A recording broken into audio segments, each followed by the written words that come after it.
So it was my birthday recently, and I pointed out to the chat before that my mum sort of saw the Overwatch pops, and she decided to buy me some because she's nice like that. So she got me Tracer. Okay. She also, as Tracer falls over, it won't show up very well, but she got this fucker. That is Winston, surrounded by plastic. So yeah, I have Winston. Mei, Ana, and Lucio, when their powers combine, what kind of sundae would they be? Satan flavored, with Satan filling, because Mei just overpowers everything. Or maybe Anna's overpoweredness combines with Mei's Satanness. Ugh, come on, Winston. Winston is huge, by the way.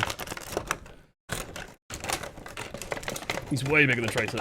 He's sort of... Oh, Jesus Christ. Winston's a big boy. Okay. Drop him down here. Welcome to Overwatch, Monsilly. Oh, his head moves. We have Winston. That's actually pretty good. Like, for comparison, this is Tracer. She's tiny. There we go. We got the buddy combo. So there we go. Oh, Winston. Oh, Winston. Actually, surprisingly good for a pop idol. Head rotates a bit. I have no idea if that's intentional or not. But there we go. Relevant, Winston. Also, someone subbed, didn't they? Holy shit! And it's a new sub. Is it a new sub? Hello. Oh, let's see. You can see my cheating UI. Dead Palmo, welcome. Thank you. It is most appreciated, my friend. Thank you for your support. Welcome to the many. Yeah, Winston.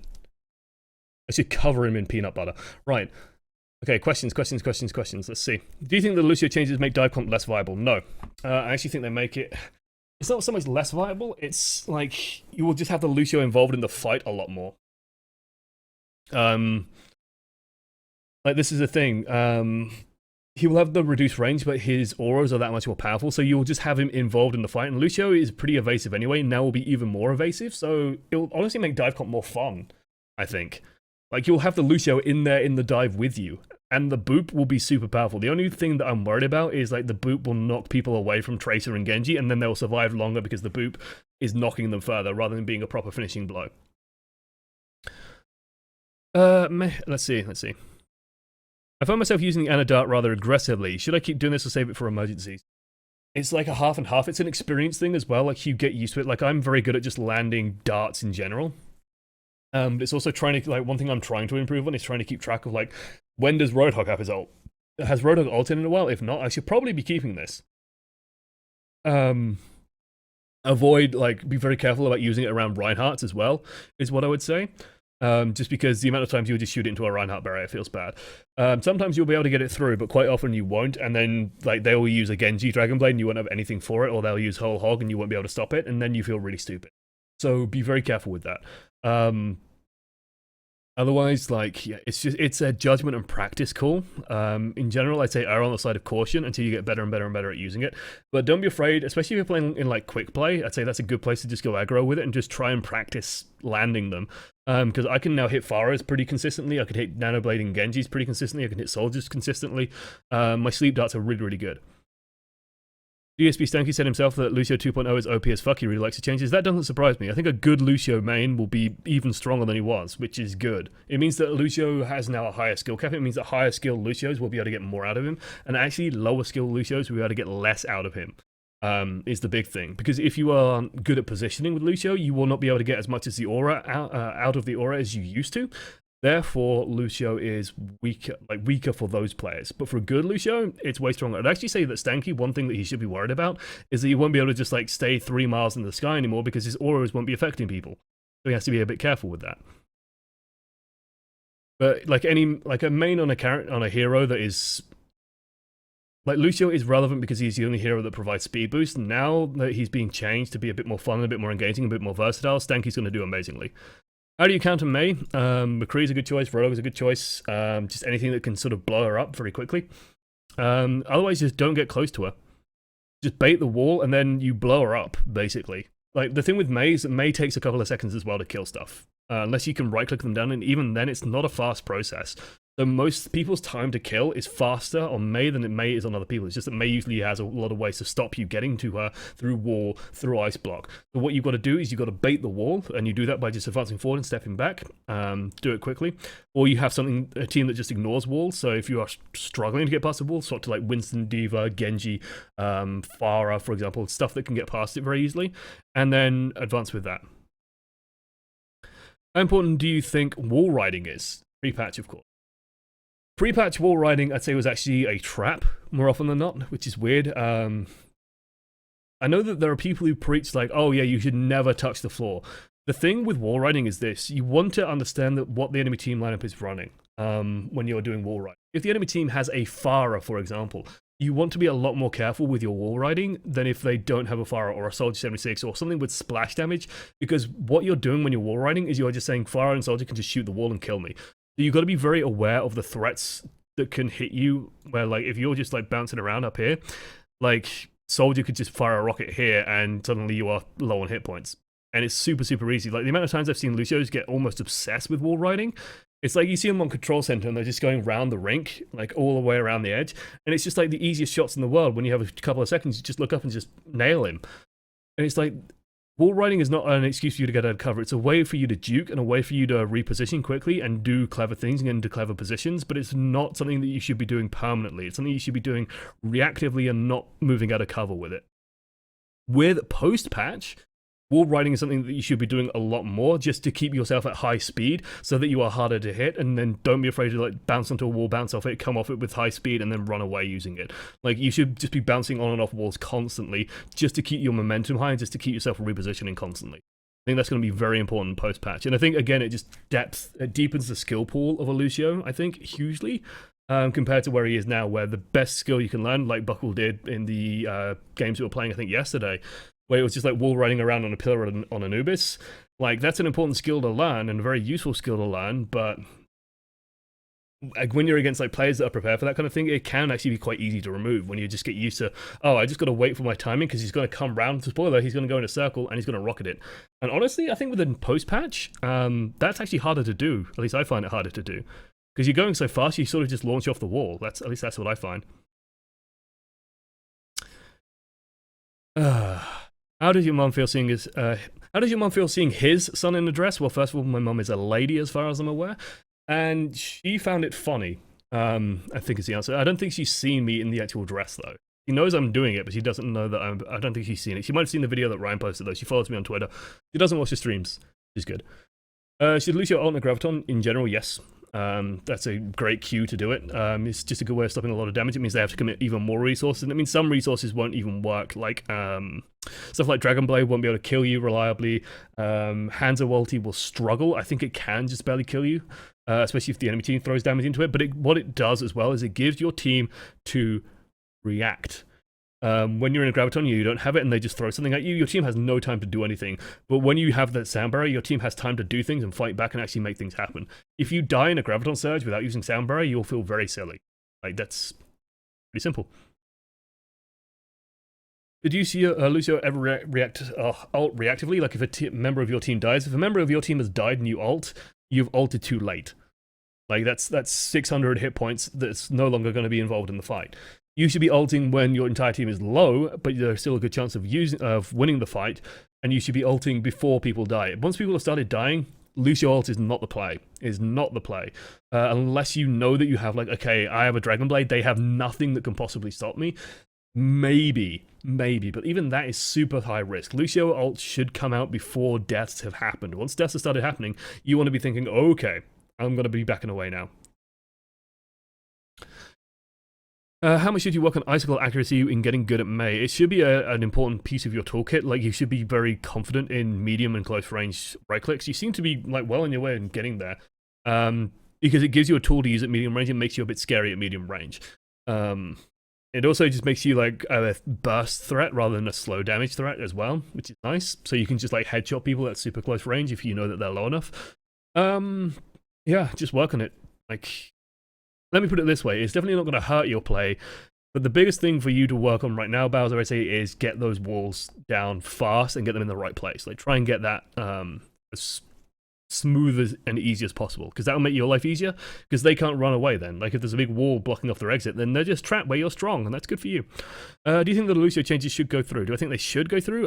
Probably. I think it leads to a more fun Lucio. Lucio, like, you guys don't have the benefit of having played beta Lucio when he dealt way more damage per shot. Way more damage per shot.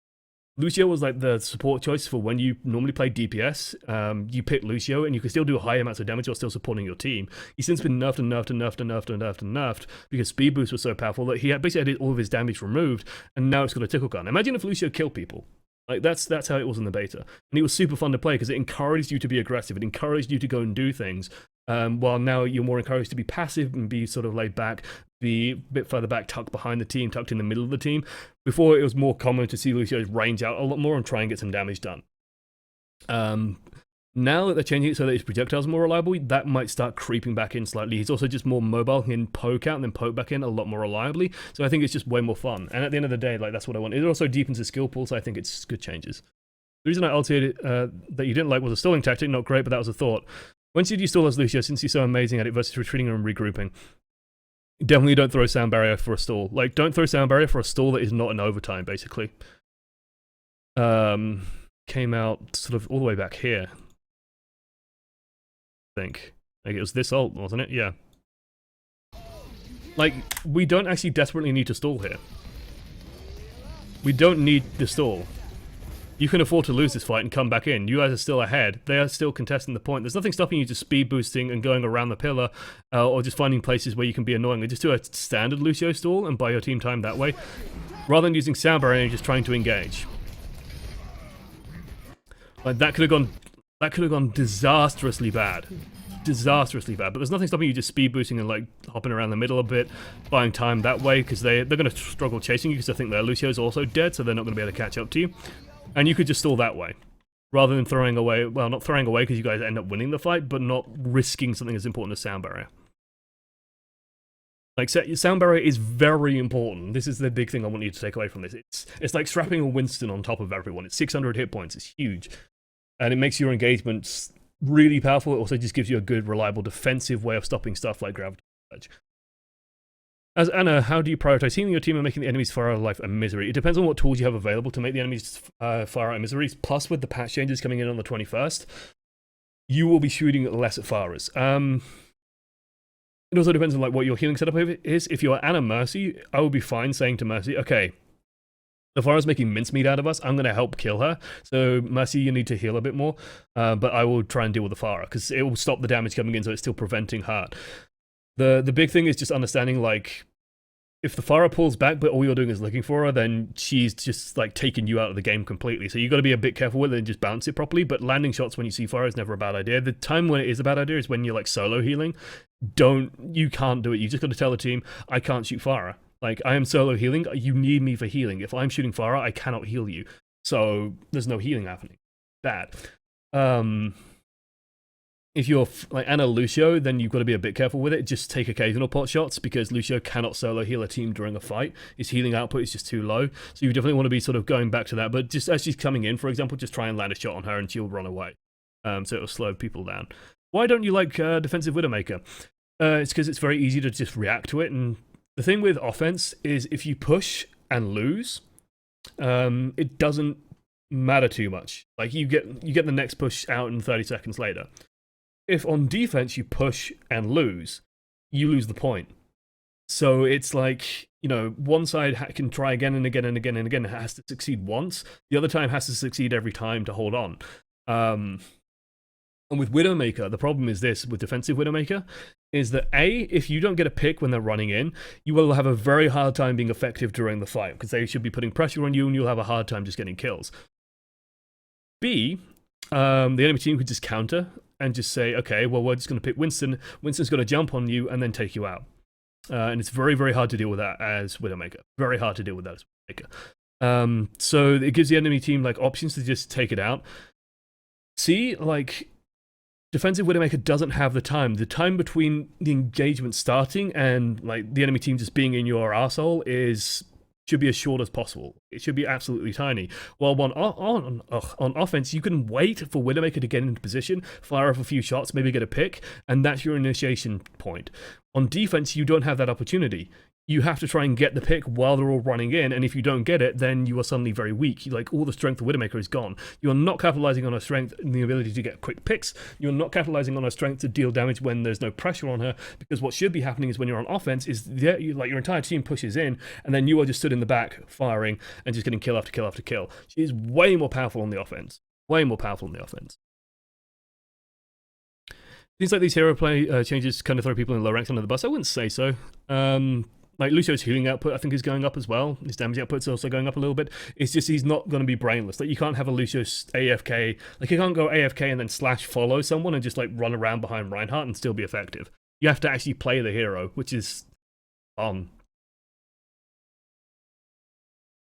Any advice on playing tanks on attack? I'm pretty solid on defense, but struggle going forward. Don't be afraid to take initiative. Just be bold. Don't stand in choke points for the love of God. The worst thing you can do is stop pushing. So don't like walk through a choke point and then stop and then check if your team's following. Just go all the way fucking through. Just sledgehammer through it. If you're playing Reinhardt, be very careful though about charging. So don't charge off to, like, you know, if you were looking at this screen now, and let's pretend that this is an attacking point. If you charged and went all the way through here, this is stupid. If you charged and ended here, this is good. Like on Iconvolve, for example, try and charge into the clock tower, for example, rather than charging all the way into the backline, because the enemy team could just easily like pull back and then just shoot at you from a safe position. So don't stop in and stuff like that. Did I miss someone? This is Saver. Oh, I got you. I got you. But yeah, at ESL OneAmongstMany makes it easier. You can see how much, like, how it pops up for me. Lucio, it's fine, mostly armless anyway. Now I thought the aura was a cylinder, not a sphere. Is there any info on how high you can get before the aura does work? I'm honestly not 100% that it's a sphere. I think it's a sphere, judging by how it works, but it could be a cylinder. I think it's a sphere, though. It would make sense to me that it's a sphere, but it could be a cylinder. I don't honestly know. Hopefully it's a sphere, because I think it would be stupid if Lucio can just, like, vertically being good for Lucio. Seems weird. I can tell per second point when it's easy. Yes, exactly. Honestly, that shouldn't be as hard to kill as it was. Having in the OGN quarterfinal. Yeah, I think Anubis is really good for stalling. Let's see. Questions. What the quotes? 2 control point is fixed. Sarcasm. Questions. Thoughts on the new Iconvolve? I think it will make Mei defenses a lot weaker. Like, it'll make Mei a lot weaker in holding that, just because she can't block everyone off. You can always try and just push through the other choke. It also makes Roadhog a lot stronger on attack. It might be a lot better, it might not be. It's just because both choke points kind of come out of the same position that it sort of makes it a bit more awkward. And yeah, like, I think it's okay. I think it's better than it was. Is it going to fix Iconvolve being like a massive ball like that nobody likes playing on? I don't know. I don't think so. I think you'll still have a lot of games that just do sort of still out on the first point, because you are just pushing out of the same basic position. So as long as you're holding that correctly, then you should be okay. But it will make it a bit easier, so it might be better, I guess. Maybe. It's hard to be absolute on it, because I've only played it today. Came out last night at midnight. Okay. I think that's about it for questions. Yeah, that is it for questions. I'd like to see them, by that, I'd actually like to see them do something similar on Hanamura as well, like add another path to Hanamura, just to get rid of this single choke point maps. I mean, Hanamura kind of has it with the higher route, but still. New CP rules, does it mean someone needs to stand on point? Not necessarily. I think they should add like a up to the first checkpoint, just so you can't tap it on point, but then, you know, if they've tapped it, then surely your team should be able to tap it as well. The problem is when you hit overtime, and so like the score is 3-3, but one team has the final attempt, and they just have to touch it. Like, that's bullshit. That's complete bullshit, in my opinion. That shouldn't happen in terms of like, oh, you just have to tap it. There should be like at least 1/3. At least 1/3. So you have to actually win a fight, and the enemy team has a chance. You can't just like run Sombra or Genji onto the point and win, because that seems kind of stupid. Should maybe be considered off tank or off DPS? Kind of both. I'd say like more off DPS. Like, she slots in a team as like a utility piece, and you can kind of run her instead of a second tank. You can maybe run her instead of a second DPS as well. She's just sort of works in both. So I think that's honestly like the right place to put her. It's just like hybrid between the two. And you're right in saying like Sim is off support or off DPS. I'd say Sim should be considered more off support though. The reason why is simple. Symmetra is not effective past like 10 meters. her effectiveness just drops off completely. So if you are running Symmetra with 2 supports, the enemy team can just really take their time and just slowly dismantle your team, and have no threat from Symmetra. Like, it's very easy to just go slow and kill and kill and kill and kill, and then just push through it. And yeah, work from that. Anyway, I think that about covers it.